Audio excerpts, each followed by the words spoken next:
Ayan, magandang hapon. Ayan, shout out ko lang kayo dito sa ginagawa ni Doc Willie Ong. Ayan, so ano to?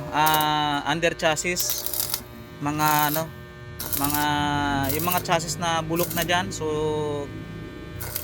PM nyo lang ako mga kabrom-brom. So kayang-kayang gawin dito 'yan.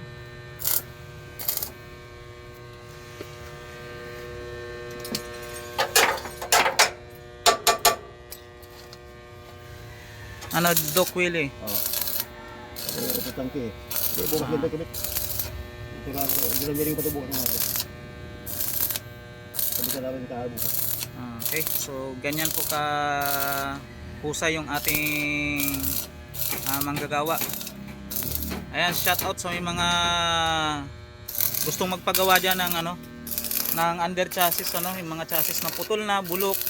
So PM nyo lang po ako ng magawa nating maayos yung inyong mga sasakyan. So salamat po at paki-subscribe yung ating YouTube channel. So thank you.